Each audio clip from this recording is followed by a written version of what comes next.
चलिए ठीक है, फिर स्टार्ट करते हैं बच्चे, तब तक और ज्वाइन कर लेंगे क्लास को। लास्ट क्लास में हम लोग चैप्टर पढ़ रहे थे, संसार पुस्तक है, राइट?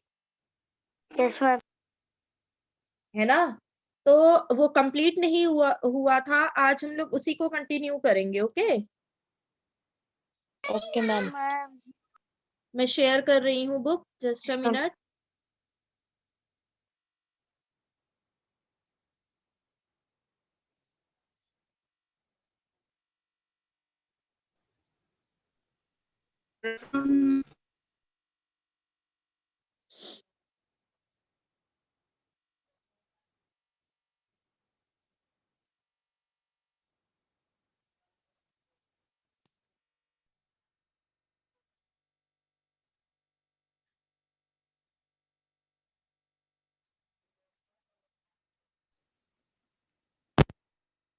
Start the class.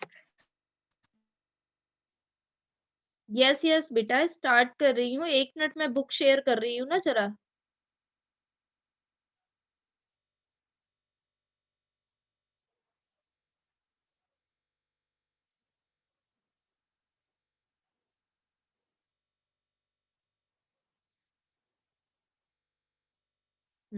आ गया, बुक आ गया सभी के स्क्रीन पे? Good afternoon ma'am. Good afternoon बेटा, गुड आफ्टरनून।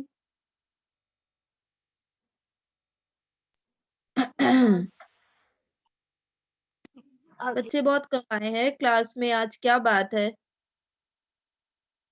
पहले की क्लास में भी कम बच्चे थे?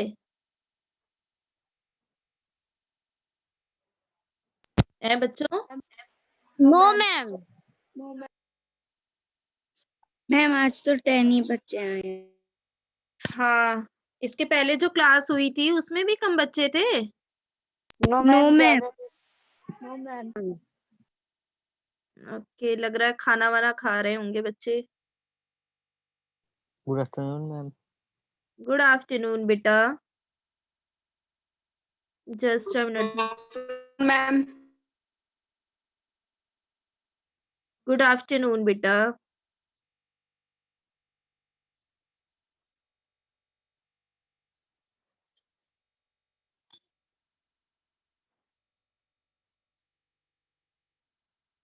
हाँ, तो ये चैप्टर हम पढ़ रहे थे, संसार पुस्तक है, जिसके लेखक कौन है? ये जो बुक, ये जो चैप्टर है, ये चैप्टर जवाहरलाल, पंडित जवाहरलाल नेहरू जी ने अपनी पुत्री को लिखा है। क्यों? क्योंकि जो जवाहरलाल नेहरू जी हैं, वो कहाँ पर हैं? वो इलाहाबाद में है, और उनकी जो पुत्री है वो मसूरी में है। तो अपने पत्र के माध्यम से वो अपनी पुत्री से कहते हैं कि तुम अब मुझसे दूर हो, जब तुम पास में हुआ करती थी तो तुम हर छोटी से छोटी चीजों पर प्रश्न मुझसे पूछा करती थी, हमेशा कुछ ना कुछ मुझसे पूछा करती थी और तुम्हें उसका जवाब प्राप्त होता रहता था, परंतु अब तुम मुझसे दूर हो, इसलिए इसी कारण मैं तुम्हें पत्र के माध्यम से हमेशा दुनिया के बारे में कुछ ना कुछ चीजों के बारे में हमेशा बताता रहूंगा। ठीक है? तभी वो कहते हैं कि ये जो है, ये जो संसार है, ये पुस्तक है। ओके, ये जो संसार को उन्होंने किसका रूप दिया है? एक पुस्तक के समान कहा है। ठीक है, फिर से हम आज इस चैप्टर को एक बार शुरू से रीड करते हैं। चलिए, कौन सा बच्चा रीड करेगा, ताकि जो बच्चे लास्ट क्लास में तो समझ में आ जाए। मैं रीड करूं? हिमांशु। ओके, नितिन ने भी हैंड रेज किया। Nitin, you read.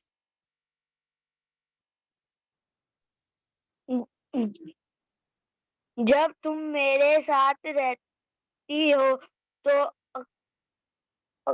अक्सर मुझे बहुत सी बातों पूछा करती हो और मैं उनका जवाब देने की कोशिश करता हूँ, लेकिन अब तुम मसूरी में हो और मैं इलाहाबाद में, हम दोनों उस तरह बातचीत नहीं कर सकते। मैम इसलिए आवाज नहीं आ रहा है। मैं मैंने इरादा किया है कि मैं मिनट कभी कभी तुम्हारे यस मैम नितिन स्टॉप बेटा, मैं ही रीड करती हूँ ताकि सभी को, आज सभी को मेरी आवाज क्लियर आ रही है?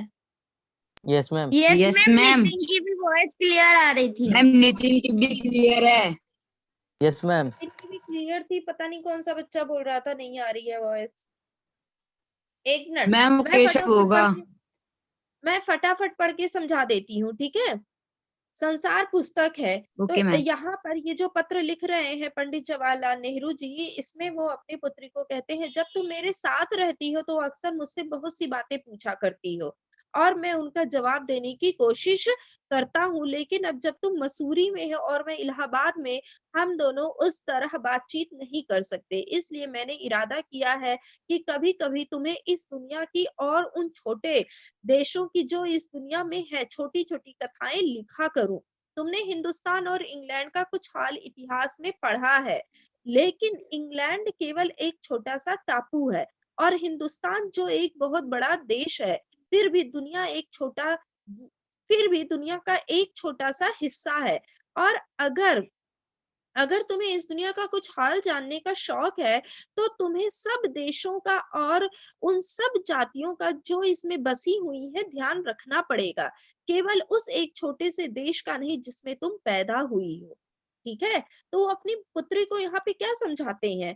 कहते हैं कि अगर तुम्हें सब जातियों दुनिया का हाल जानने का शौक है, पूरी दुनिया के बारे में, तो तुम्हें सब जातियों का जो जहाँ पे पूरी दुनिया में बसी है, सभी का ध्यान रखना होगा, केवल उसी जगह का ध्यान नहीं रखना होगा कि जहां पर तुम पैदा हुई हो, वहीं के लोगों का ध्यान तुम्हें केवल नहीं करना है, तुम्हें पूरी दुनिया का ख्याल रखना है। वो इस तरीके से अपनी पुत्री को समझाते हैं, ठीक है, पत्र के माध्यम से। इतनी बात समझ में आ गई? Yes ma'am. Yes ma'am. Okay. Ma'am. फिर आगे क्या कहते हैं? मुझे मालूम है कि इन छोटे छोटे खतों में बहुत थोड़ी सी बातें बतला सकता हूँ, लेकिन मुझे मुझे आशा है कि इन थोड़ी सी बातों को तुम शौक से पढ़ोगी और समझोगी कि दुनिया एक है और दूसरे लोग जो इसमें आबाद हैं हमारे भाई बहन हैं। जब तुम बड़ी हो जाओगी तो तुम दुनिया और उसके आदमियों का हाल मोटी मोटी किताबों में पढ़ोगी, तो तुम दुनिया और उसके सॉरी पढ़ोगी, उससे तुम्हें जितना आनंद मिलेगा उतना किसी कहानी या उपन्यास में भी ना मिलेगा। ठीक है? तो यहाँ पे यही इस पैराग्राफ में क्या कह रहे हैं पंडित जवाहरलाल नेहरू जी कि क्या कह रहे हैं कि ये जो पूरी दुनिया के लोग हैं, ये सब क्या है?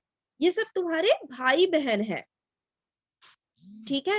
और जो मैं पत्र के माध्यम से जो तुम्हें मैं बातें बताता हूँ, उसको भी तुम बहुत ही शौक से पढ़ोगी और समझोगी। ओके?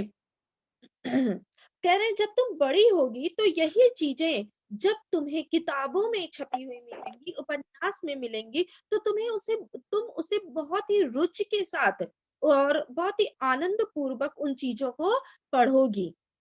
यह तो तुम जानती ही हो कि यह धरती लाखों करोड़ों वर्ष पुरानी है। अब अपनी पुत्री को क्या समझा रहे हैं पंडित जवाहरलाल नेहरू जी? कह रहे हैं कि लाखों पुरानी हाँ, वर्षों कि पुरानी यह धरती कितनी दुनिया है। मैम करोड़, अपनी पृथ्वी लाखों साल पुरानी है।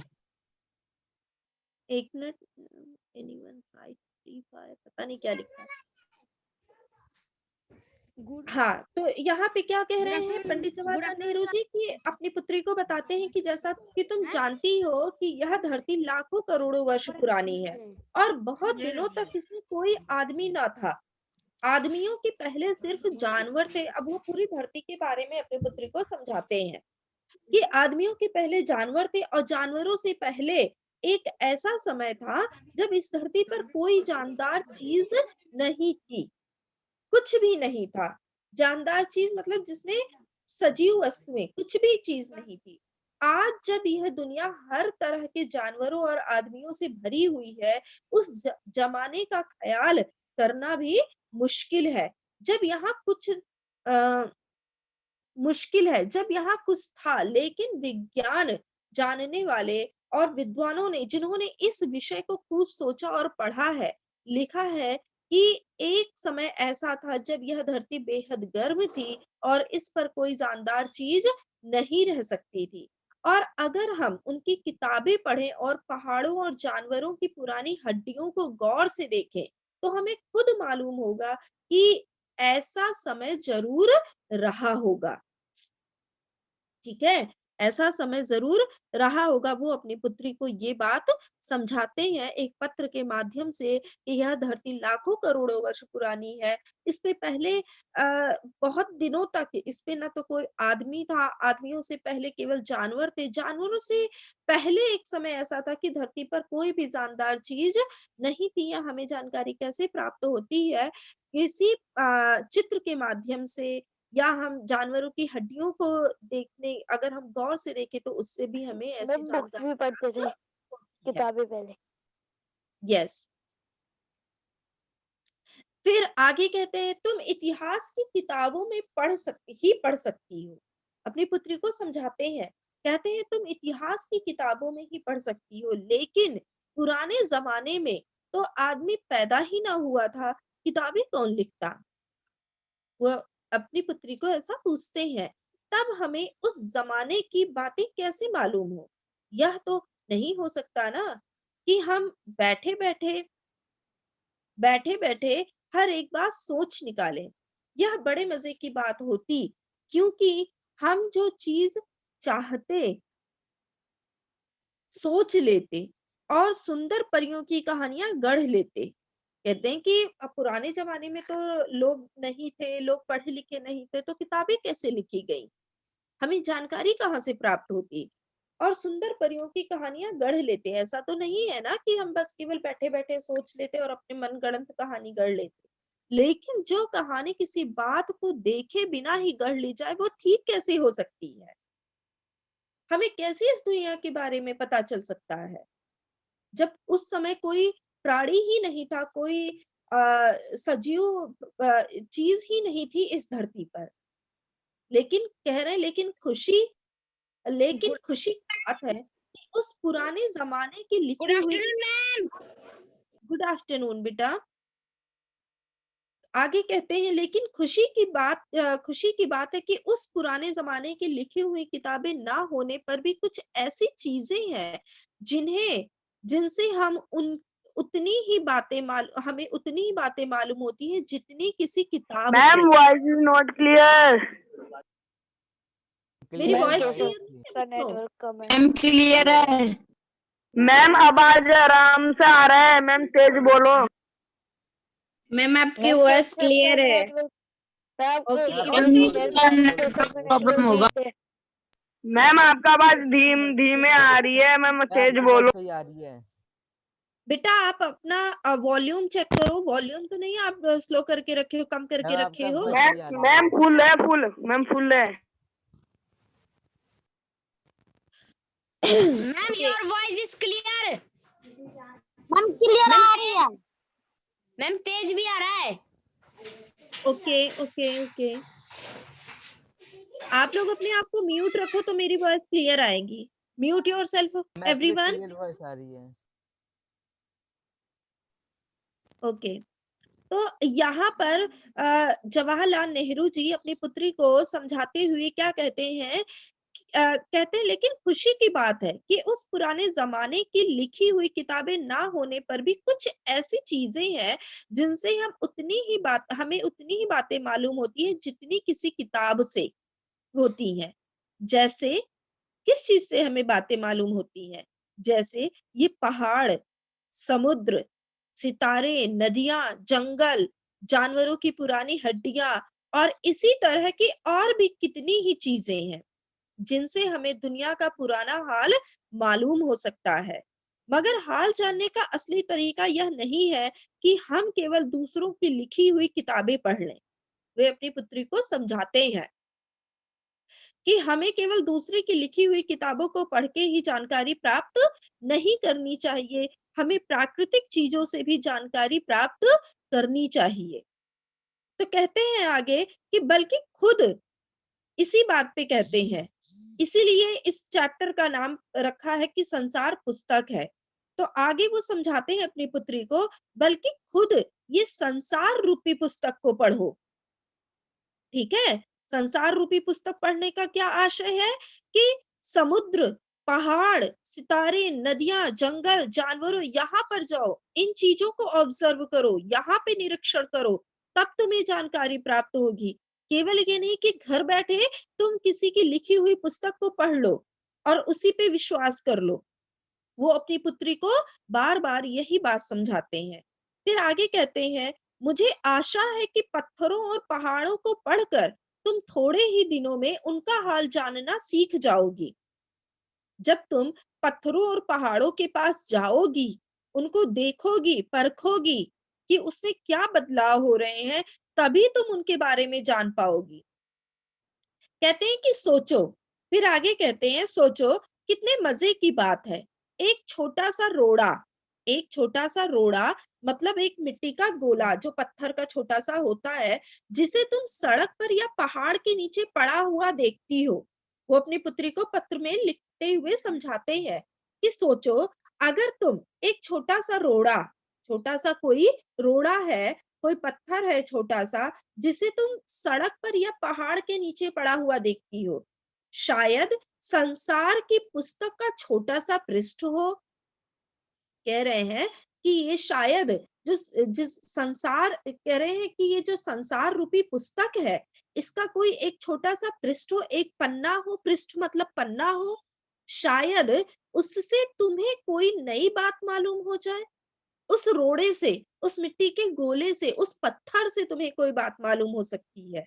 शर्त यही है कि तुम्हें उसे पढ़ना आता हो, तुम्हें उसका निरीक्षण करना आता हो, तुम्हें उसको ध्यान से देखना आता हो।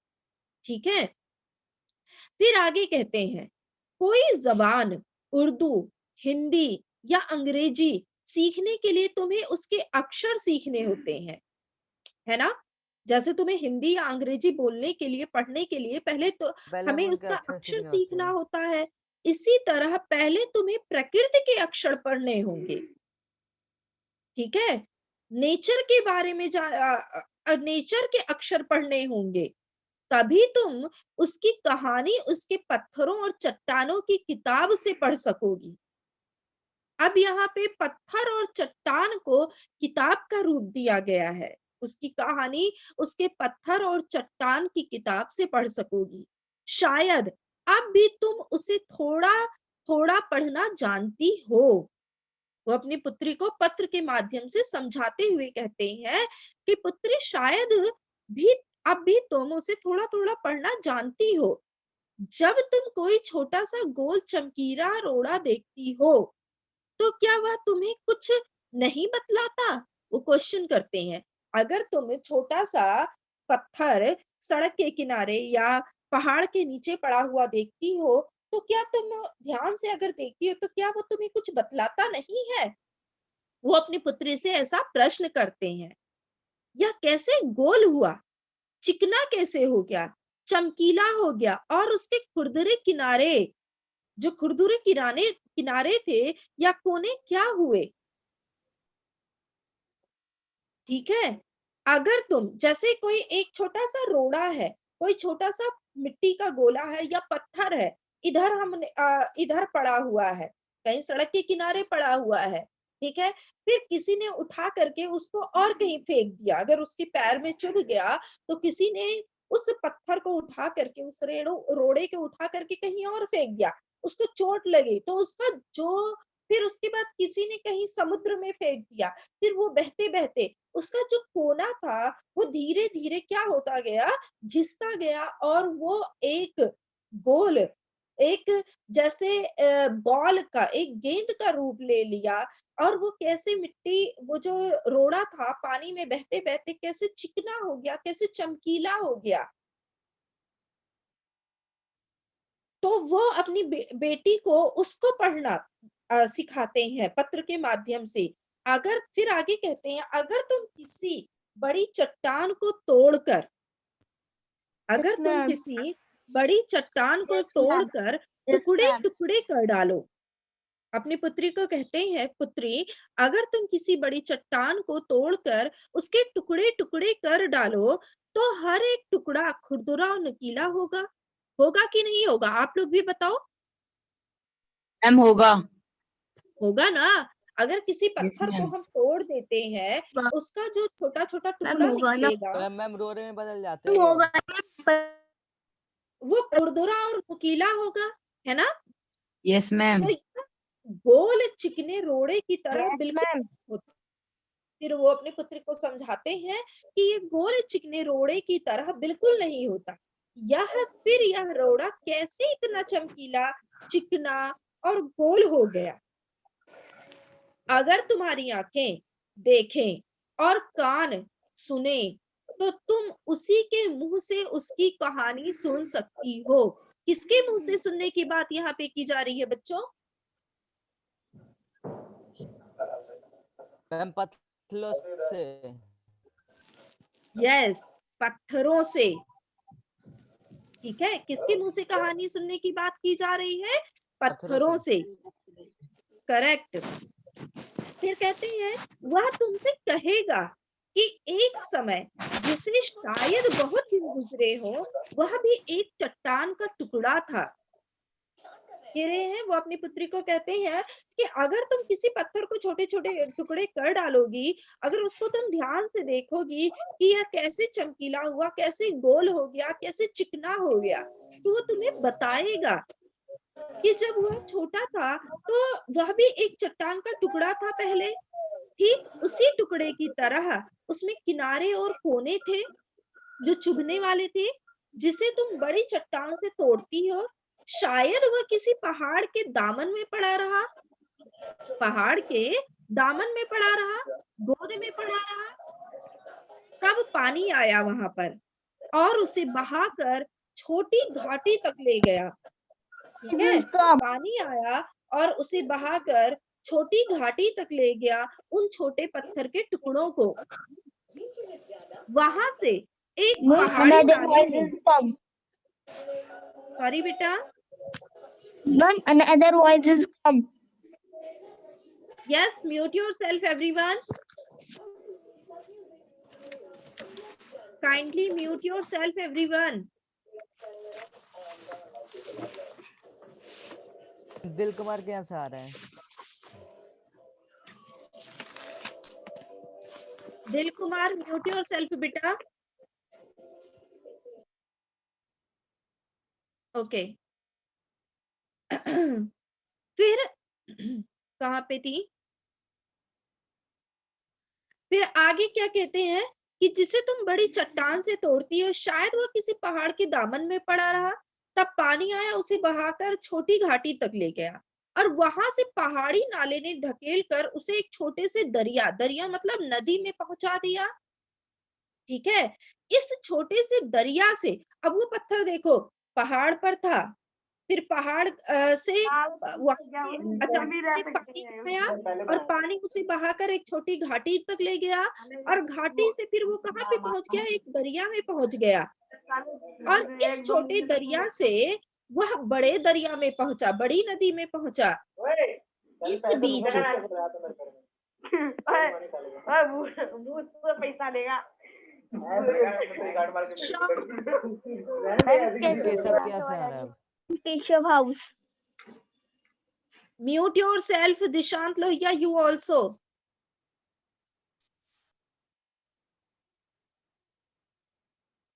फिर आगे क्या बताते हैं कि छोटी दरिया से वही जो पत्थर का टुकड़ा था कहाँ पे पहुंच गया? बड़ी दरिया में पहुंचा। तो इस बीच वह दरिया के पेंदे में, मतलब कि जो दरिया का जो समतल जो निचला भाग था वहां पे लुढ़कता रहा, इधर से उधर वह पत्थर लुढ़कता रहा। पहले घाटी में, फिर घाटी से छोटे दरिया में, छोटे दरिया से बड़े दरिया में, सब जगह उसके वहां पर वो लुढ़कता रहा। फिर इससे क्या हुआ कि उसके किनारे इस तरीके से घिस गए और वह चिकना और चमकदार हो गया। वह क्या हो गया? वह पत्थर चिकना और चमकदार हो गया।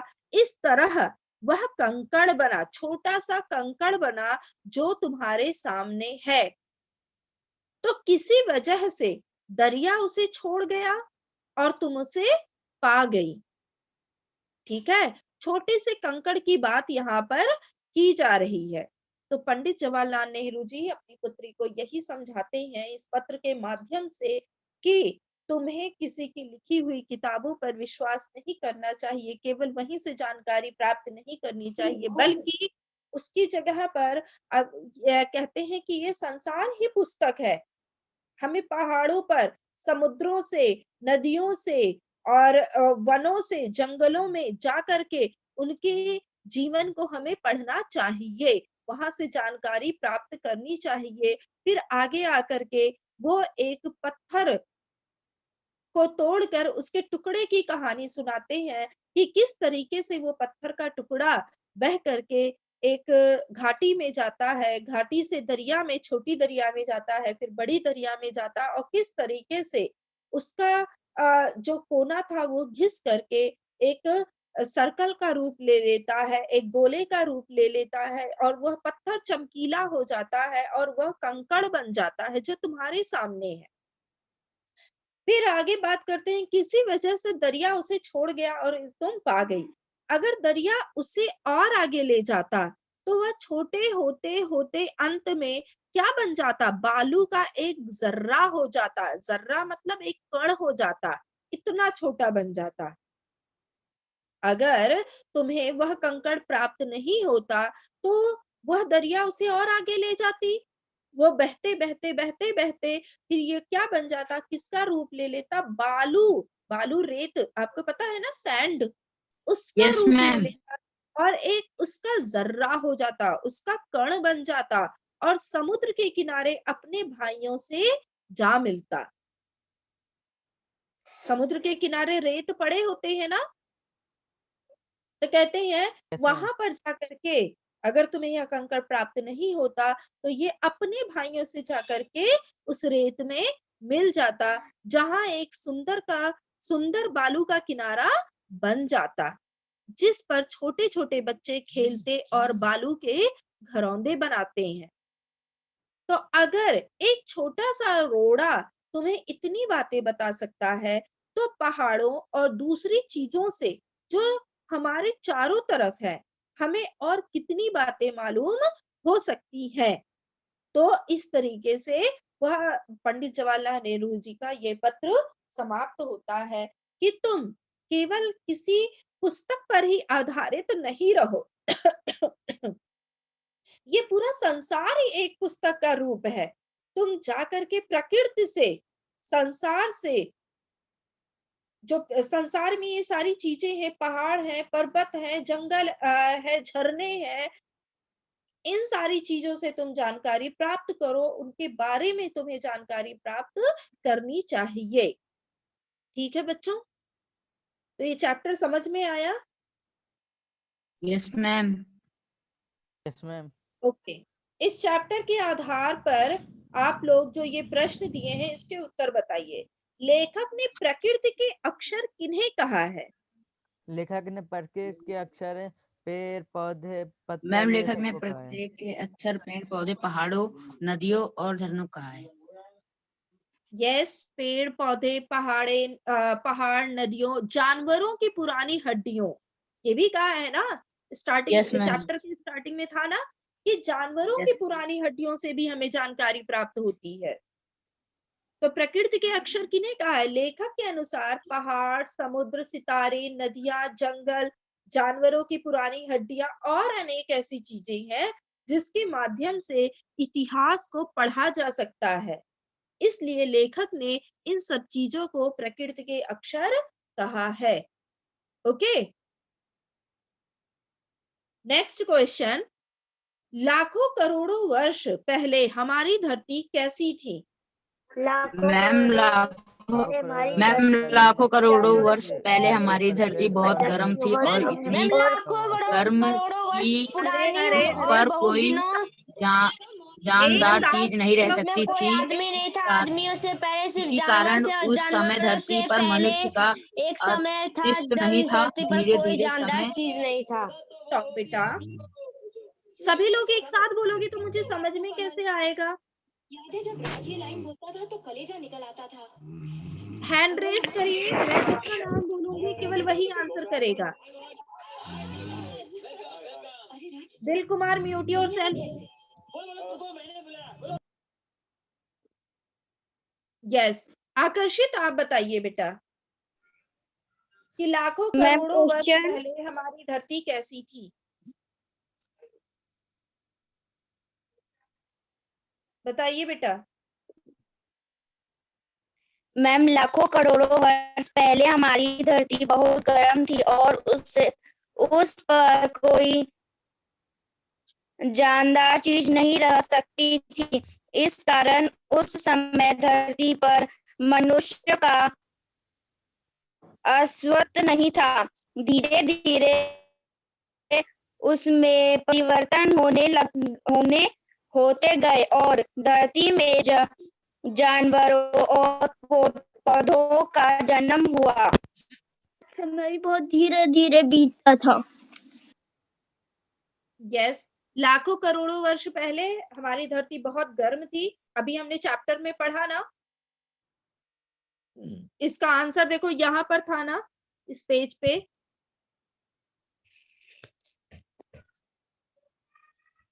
ये देखो इसका सेकंड पैराग्राफ कि लाखों करोड़ों वर्ष पहले हमारी धरती कैसी थी? बहुत गर्म थी। कहाँ गया?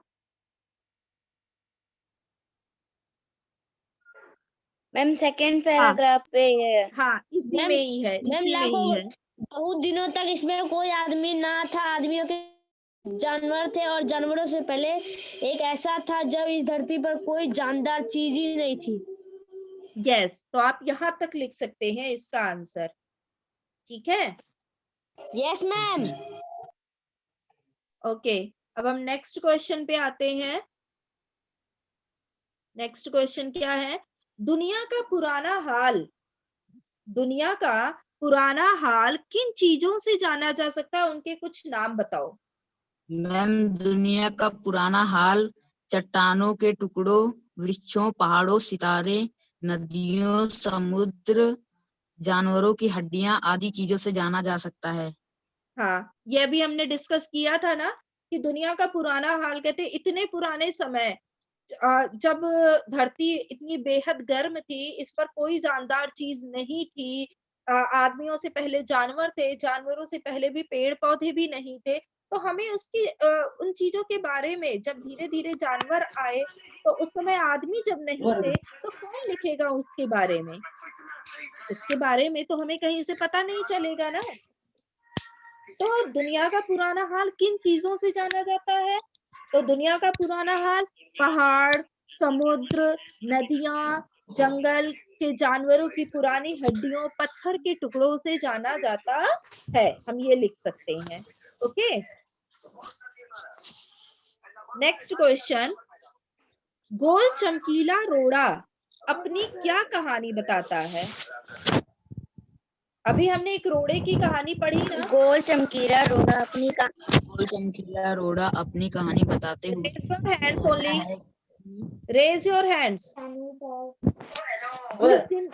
बच्चों को आंसर आता है हैंड रेज करिए।